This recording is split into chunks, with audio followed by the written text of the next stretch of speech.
Just about ready to begin. As soon as I can get the Gemara up.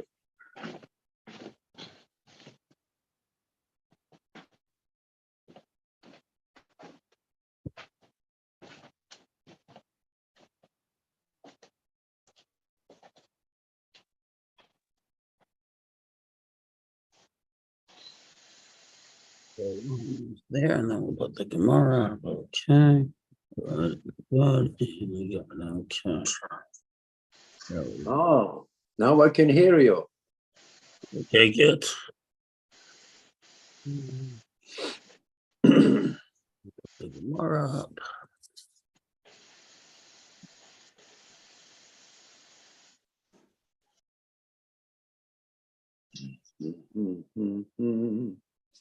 Okay, 158b and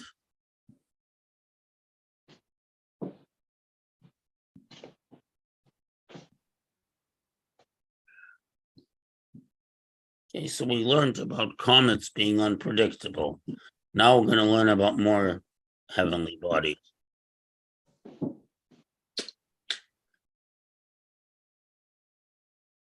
Shmuel Rameh. So Shmuel raised a question. Let me just do the share screen.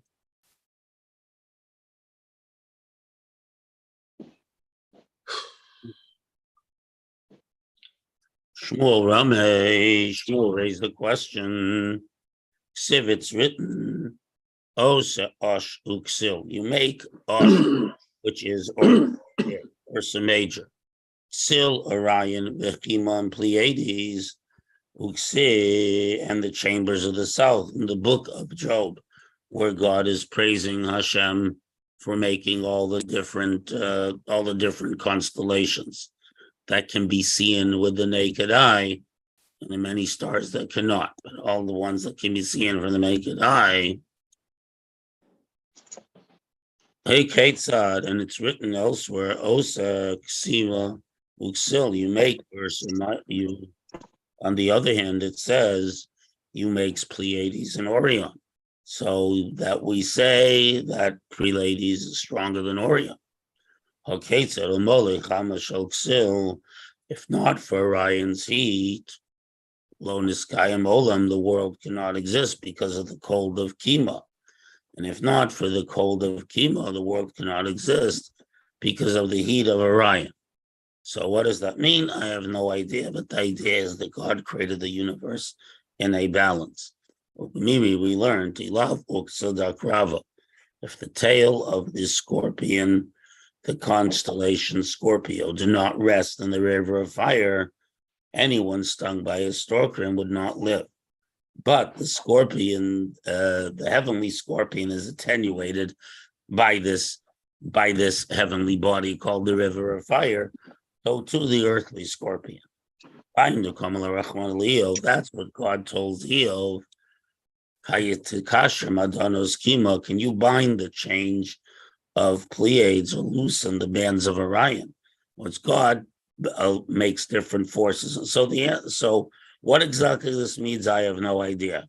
What we do know is that there are competing forces in the universe, the force of gravity and the atomic force that keeps things pushed out so they don't all collapse, the Pauli exclusion theory. There's all kinds of competing forces that allow the universe to exist, and not everything collapses into one big unhappy black hole.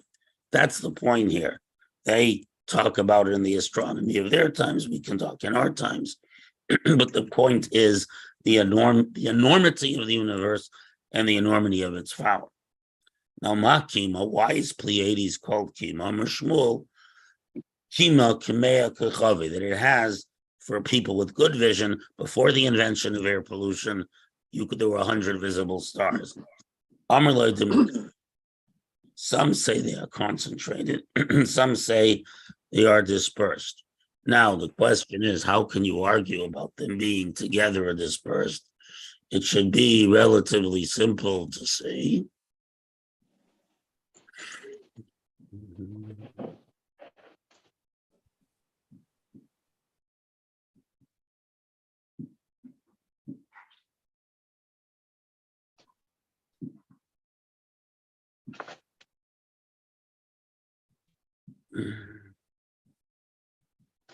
Now, some say some that are dispersed could refer to clusters of stars.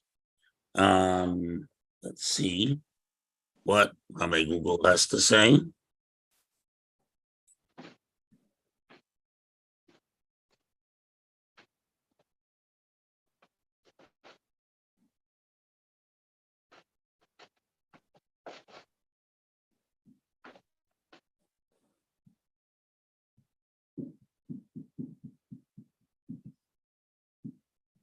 Gee. Why? They said there was power in there. 1 minute. Okay. I want to see why they say they're Is this plug and concentrating. shit there? Here, What's wrong with this guy?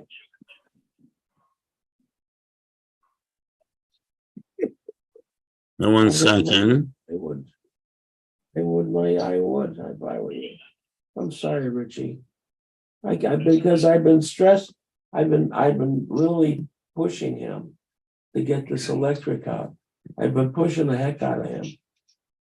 You know. I'm gonna verify it. You said N147. Is Jay there? Can you verify it with him? Okay, that explains it. Okay. I'm not So here's the deal. There are several clusters of very bright stars, but there's lots of unbright stars scattered throughout the constellation.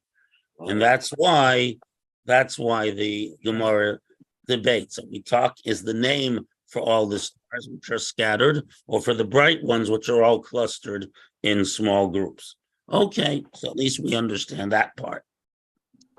Now, Mayosh, why do we call what we Westerners call the big bear, Ursa Major, why do we call it Ush? Amar Rav Yehuda Yota, because it has a star in it called Yota. My Yota, Amar Lazanav Tfel. Some say Yota is a group of stars forming the tail of the constellation Aries, which is the sheep, the ram. 1 second, is Ayish shall be Tzanachim, that Ayish shall be comforted over her children. Alma Chosrum is Chazia. In other words, it's incomplete. In other words, as if it was appended onto it. 59a, Daf Nun Tes, and that Ursa Major follows Pleiades. Pleiades, if Ursa Major is saying to Pleiades, give me back my children, my 2 stars. So, in other words, that there's 2 stars missing and they are close to each other in the sky. Let's see.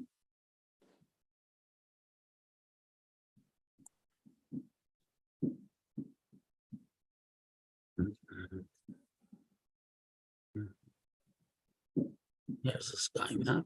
Okay.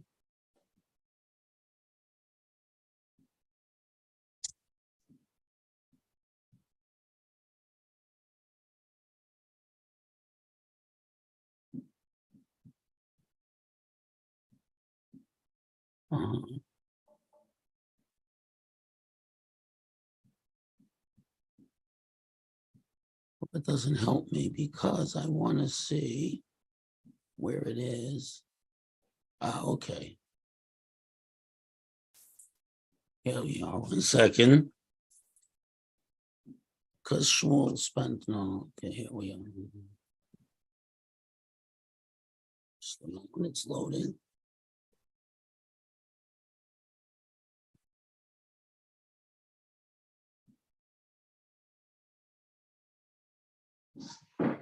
Joe, could you get the air conditioning? What temperature is it on in now? It's set for 74. They get a lower. We get it set, it would be appreciated. about Okay. 70? Yeah, I see. So going from the North Star, thank you very much. Going from the North Star, it appears it looks like they're missing stars. Okay, anyways. So the Gemara then says that when Hashem brought to bring a flood on the world, he took 2 stars from Pleiades and brought a flood upon the world.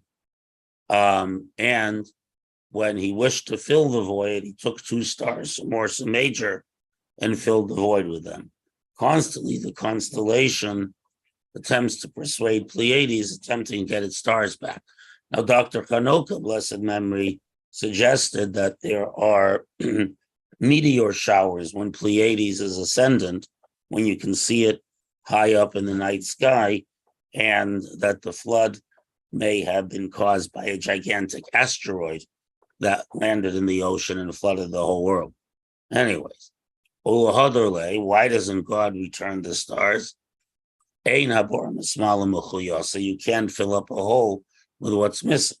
So when you take stars away, they never quiet. If you return them, they won't have the full amount of mass. A prosecutor cannot become an advocate. Since these stars caused the flood, they can't be the harbingers of the end of the flood. Why shouldn't God create two new scars? So, Joe Singer, drum roll, there's nothing new under the sun. God doesn't create anything new. The mass of the universe is what it is when he created it. That's that. Amrava, Nachman, us, and in the future, God will return the two stars to Pleiades.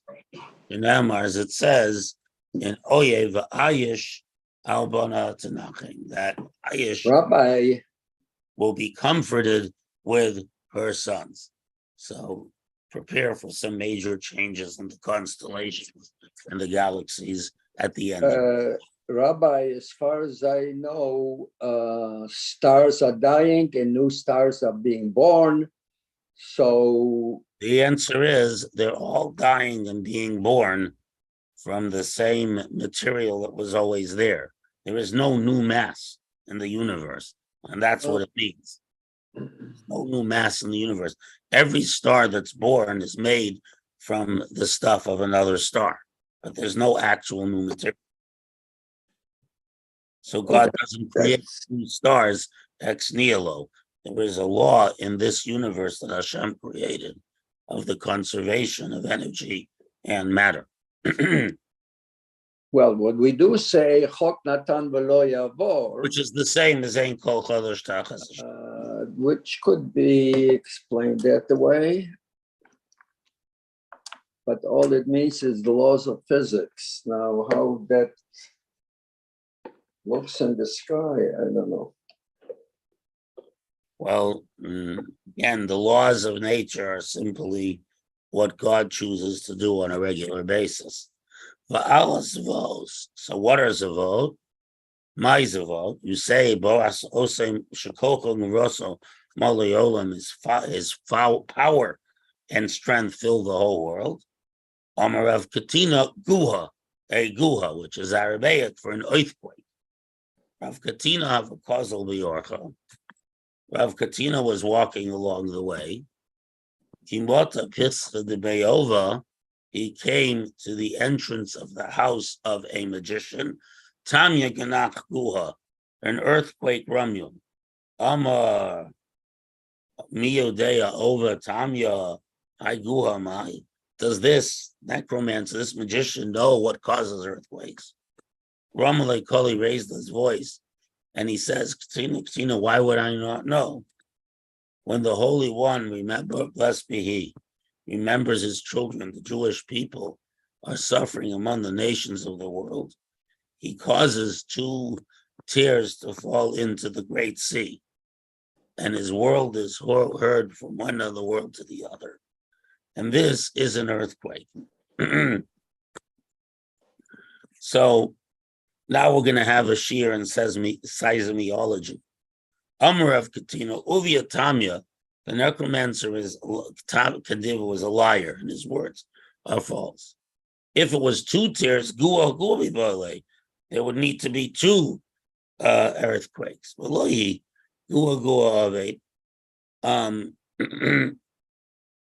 There indeed are sometimes two earthquakes, one after another, the aftershocks. And that's what he didn't admit, so that people shouldn't follow the necromancer. Now, I think he's talking here about afterquake, after a major yeah, earthquake. I just mentioned that, Yosela. I just Oh. mentioned the aftershocks. Correct. Rav Katina Didei, Katina himself says the earthquake is sofe kapav, when God claps his hand in anger. Shenema, I shall smite one hand against the other, and it will satisfy my fury. So obviously, these are all spiritual events. The earthquake is a physical one, but we're saying the physical is connected with the spiritual. And Rabbi Nosson says, "Anocha Masanic, God groans," as it says, I groan, my anger will spend, I'll satisfy my thirm be eased. Rabbi Yaakov and Yaakov Omar, Rabbanan Omri Boi Perikia. Again, these all should be understood as metaphor, because God has no body. When God kicks the heavens, Shenema hated Kedorachim Yano Kol Yeshvayaretz. And the Lord roars from his high, from his holy dwelling, and makes his voice soared. He roars mightily over his dwelling place. He cries out like those who tread grapes against all the inhabitants of the earth because they worship idols. Rav Yaakov says, when he places his feet underneath the throne of glory, as it says, so Hashem says, my heaven is the throne, my earth is my footstool. So basically, all of these ideas are that the earthquakes, though a natural phenomena, represent the power and providence of divinity, and God has a purpose in each of the natural phenomena, such as an earthquake. And we'll learn about thunder, which is much more common than earthquakes, when we return on Friday. We are learning today 11:30. I don't know if it'll go the full hour, but we'll do as much as we can, the Parsha class. And we're going to learn about thunder. Incidentally, my first earthquake, when I lived in California in the late 70s, early 80s, I thought it was a particular loud clap of thunder. Only later was I told that it was a little earthquake. Okay, everyone, have a very good day, an easy and meaningful fast. All the best. Thank you, Rabbi. Thank you, Rabbi. You too. Yeah.